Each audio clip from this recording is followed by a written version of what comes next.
Okay, so I'm going to pick up where I left off. I was trying to show you a tool and it just wasn't working and I stopped. And you probably, at this point in this tutorial or in working with me, have figured out by now that I am not a control freak. So what I'm purposely doing with these tutorials, and I can't really say I'm purposely making mistakes, but I am making mistakes, which is something that happens when you're using the software, when you've worked with it for a while. There's just so many options. It's easy to make mistakes.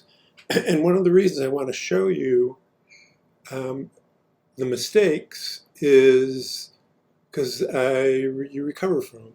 And I just don't want to give you an artificial view of what it's like to work with the software. There's a lot of kind of bumping around and figuring things out. And it happens for people who've been using it for a good while, and I presume people who've been using it for a lot longer than I have. So anyhow, the other reason why I'm showing you the mistakes is because I don't really want to repeat the whole tutorial. So I'm better to just power through.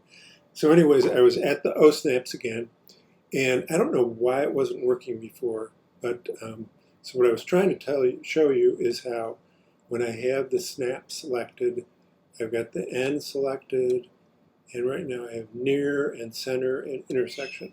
So if I take this point right now and I move it and I bring it close to the end, see how you get that little square or rectangle that says end, and if I let go, that means the two pieces are together, like exactly lined up in virtual space. The one point is where the other point is.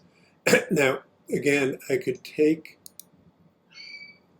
this point here and I could just move it a teeny little bit where, let's say you're zoomed out, you're not really going to see that they're not connected.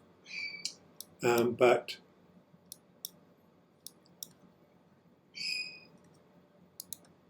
by using the snaps, you make sure they are connected perfectly. So now I can take this other end right here, I'm going to take this end right here, and I'm going to take the point and I'm going to drag it around and bring it under, and now this is what happened before where it didn't want to join. Let's try grabbing it by the point. There we go. So now the ends are together. So I guess moving it by the little square thing doesn't work for the snaps. Okay, so now if I take this object and I select, and I join, you can see down here it says two closed curves join into one closed curve. Success. So the osnaps are really useful for that. Now another way that the osnaps can work, let's say you have a square, and I'm going to set it up again with the square. Okay, so I'm going to take a rectangle, I'm going to draw a rectangle right here, and let's say I want to find the center point of that rectangle. I haven't lined up the rectangle in a logical way, so the way to find the center point is to draw two lines here, and I can go by end intersection. Now you see right here where it says center, if I click, it's going to draw to the center of the object, and that's not what I want to do. So again, I'm going to start my line, and I'm at the end intersection, then I'm going to go to the end right there. I'm going to draw another line. Remember, press the space key, you get the same move back, and intersection, end. Okay, so now let's say I want to put a point in the very center of this box. So now I'm going to go up to the point tool right here, and I've got the cursor, and I'm going to drag it around. I'm near, so if I were to left click now, it would be on top of the line. If I left click now, I'd be at the end of the intersection of the line. If I left click now, I'm at the center. And it always used to confuse me is how can it be that you find the center when you're not really in the center. That's just the way the tool works. Sometimes you can kind of hover around something.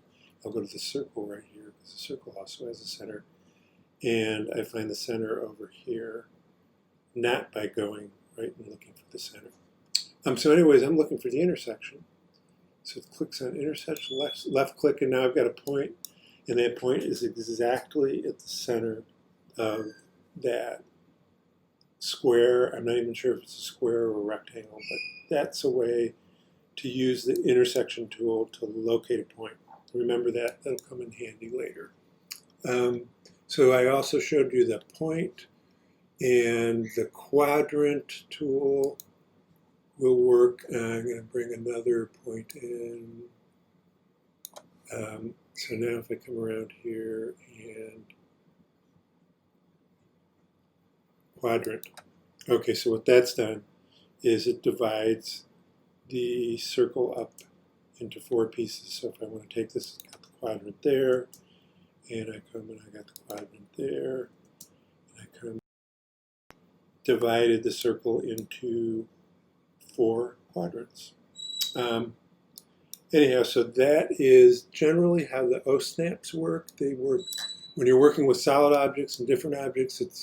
They handle a little differently, but once you get this concept of how you can use points and ends and centers and intersections to align things together, it's really, really useful to carry all the way across when you're working with Rhino. So I'm going to give you one more really fun tool before I sign off, for something for you to practice. And this is a little bit of a more of an advanced tool. And what I'm going to do is I'm just going to move this circle over here, and I'm going to bring up the tool that's called Array, A-R-R-A-Y, Polar. Now there's a bunch of different arrays. The one you want to go to is Array Polar. So I click down there and I've got Array Polar. So that the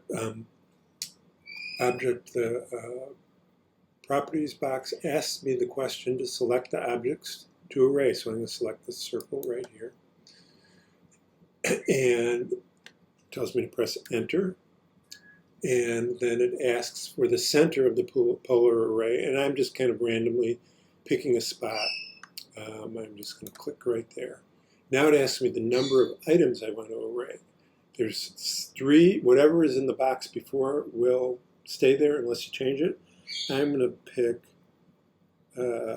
8, just for a little bit more bang for your buck. Now I'm going to press done. It tells me the angle to fill the first reference point. Generally you want this to say 360 up there. And I'm going to press return, and you'll see now I've got 8 objects. They are arrayed, perfectly arranged around that point in the middle. Press return, and now I've got those 8 objects, and it's a pattern. So I could come with this, and I could come back and I could do some trimming, and I could bring certain parts of it together, and I could make an interesting shape that way. So array polar is kind of fun. Now I'm going to show you one more permutation of array polar, and I'm going to demonstrate another one of these little pill controls. I don't know why I always see pills when I look up here.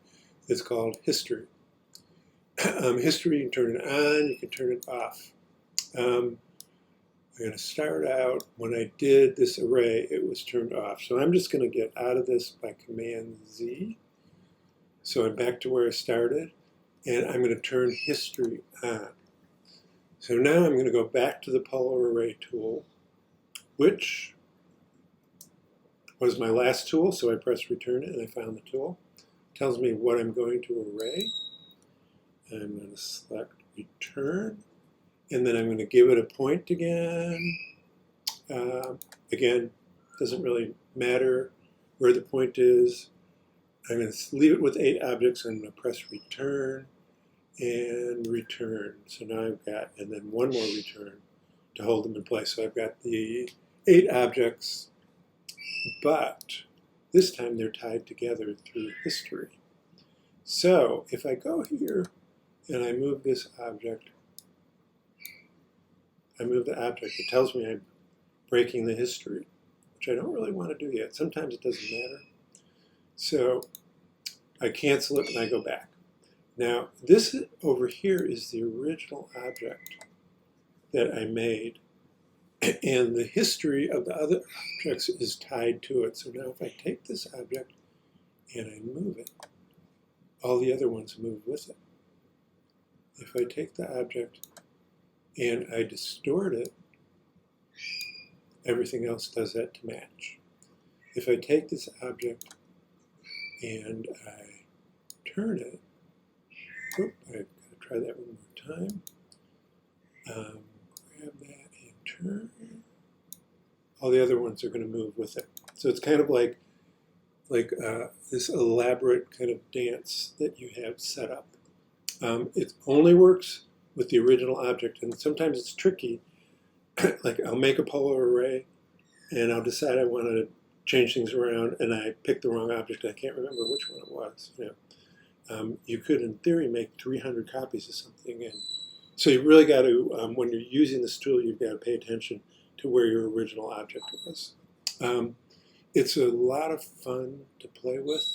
And again, it's a more advanced tool, but I like to show it to people really early on, just to give you a little sense of some of the fun stuff that is coming up, and to give you a little bit more reason to persist with these fundamental aspects of learning Rhino, which can seem kind of boring in a way, but this is all building to allow you to use the software in much more interesting ways.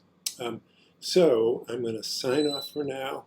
Practice working with the osnaps and grid snap, and remember to try the polar array and play around and stay in the flatland for this practice. And I think the next tutorial I'm going to take you into 3D space. So keep up the good work, and I'm signing out for now.